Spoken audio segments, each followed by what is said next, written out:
Allahumma sholli ala Sayyidina Muhammad wa ala ali Sayyidina Muhammad. Bismillahirrahmanirrahim. Assalamualaikum warahmatullahi wabarakatuh.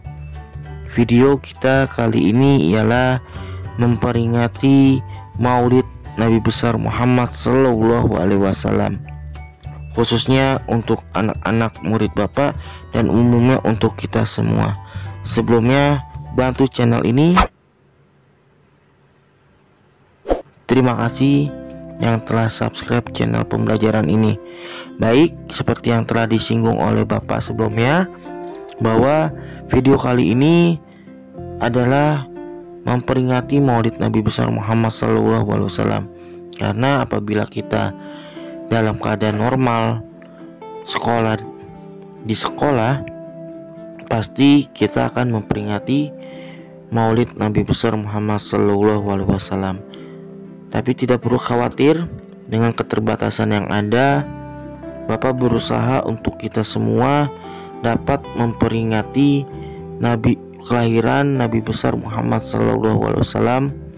Mungkin dengan cara seperti ini kita semua dapat menerima manfaat dari apa yang akan Bapak sampaikan.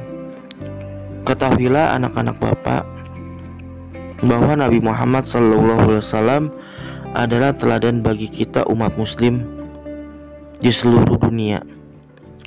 Dan kisah hidup Rasulullah SAW sangat penuh hikmah, tidak hanya menjadi pengetahuan tapi juga sebagai contoh yang harus kita terapkan dalam kehidupan kita sehari-hari.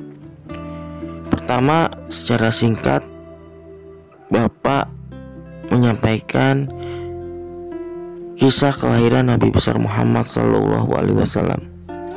Nabi Muhammad SAW lahir pada tahun gajah, dan Nabi Muhammad SAW dilahirkan di kota Mekah. Setelah itu Rasulullah SAW hanya menghabiskan beberapa tahun bersama ibunya Sayyidatuna Siti Aminah sebelum ibunya meninggal. Kemudian Rasulullah SAW diasuh oleh kakeknya Sayyidina Abdul Muthalib, dan 2 tahun kemudian kakeknya meninggal. Dan Rasulullah SAW saat usia 8 tahun diasuh oleh pamannya Sayyidina Abdul Thalib. Kemudian merawat Rasulullah meskipun hidupnya serba kekurangan. Itulah kisah kelahiran Nabi Muhammad SAW. Yang kedua, wahyu pertama Nabi Muhammad SAW. Wahyu pertama Rasulullah SAW datang melalui malaikat Jibril yang menemuinya saat Rasulullah SAW berada di Gua Hiro. Di sana Rasulullah SAW diperlihatkan dengan benar, dan turunlah wahyu pertama dari Allah Subhanahu wa Ta'ala melalui malaikat Jibril yang ada dalam surat Al-A'la ayat 1 dan 4. Lalu yang ketiga, berdakwah secara rahasia setelah menerima wahyu. Dan yang keempat, diperintahkan oleh Allah Subhanahu wa Ta'ala untuk berdakwah secara terang-terangan. Dan di sini yang ketiga tadi, berdakwah secara rahasia, Nabi melakukannya secara diam-diam dan mendapatkan pengikut, yaitu istrinya Sayyidatuna Siti Khadijah, Sayyidatuna Ummu Aiman, Sayyidina Ali bin Abi Thalib, Sayyidina Abu Bakar As-Siddiq, dan Sayyidina Zaid bin Haris. Dan saat yang keempat diperintahkan Allah Subhanahu wa Ta'ala untuk berdakwah secara terang-terangan. Banyak sekali perjuangan, mohon maaf gak kuat untuk Bapak menceritakannya. Intinya saat yang keempat, saat diperintahkan untuk berdakwah secara terang-terangan, ini membuktikan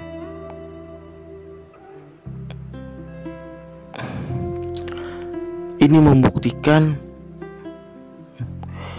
bahwa memang Nabi Muhammad SAW sangat mencintai kita sebagai umatnya.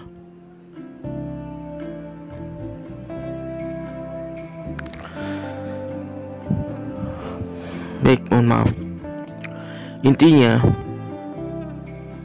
Bapak ingin menyampaikan 3 hal hikmah daripada kita memperingati Maulid Nabi besar Muhammad SAW.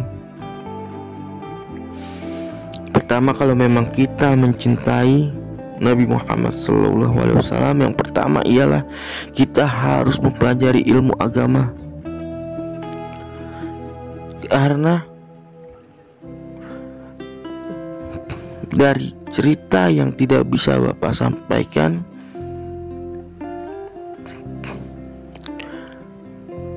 bahwa Nabi besar Muhammad SAW rela mengorbankan segalanya untuk memperjuangkan agama Islam, yaitu ilmu syariat agama. Jadi, apakah pantas kita sebagai umat Nabi besar Muhammad SAW tidak peduli dalam mempelajari ilmu agama Islam? Jadi pesan Bapak yang pertama, hikmah daripada kita memperingati Maulid Nabi besar Muhammad SAW kali ini ialah kita harus bertekad untuk kita semuanya peduli mempelajari ilmu syariat agama Islam. Dengan kita mempelajari ilmu syariat agama Islam, itu adalah bukti bahwa kita mencintai Nabi Muhammad SAW. Nabi saja sangat mencintai kita sebagai umatnya, memperjuangkan segalanya untuk ilmu syariat agama Islam sampai kepada kita. Masa kita sebagai umat Nabi Muhammad SAW tidak peduli mempelajari ilmu syariat agama Islam? Di mana rasa cinta kita kepada Nabi?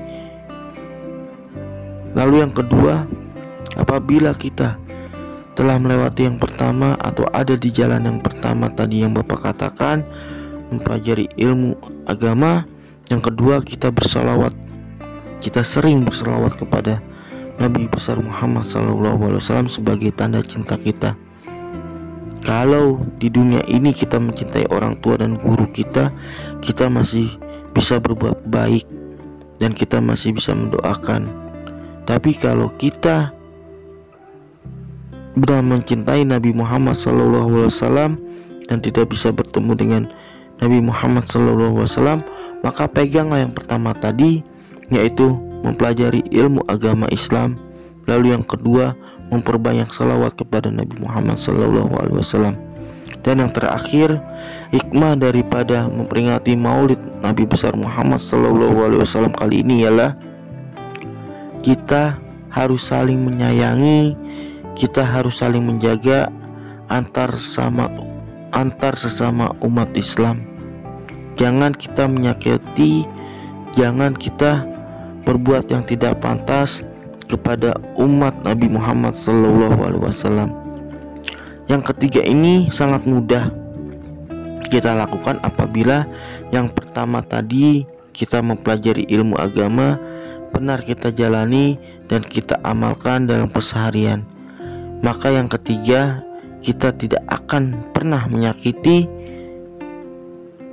sengaja menyakiti orang lain, karena inti daripada agama, kita menzolimi diri kita sendiri saja itu sudah salah. Bagaimana kita menyakiti orang lain?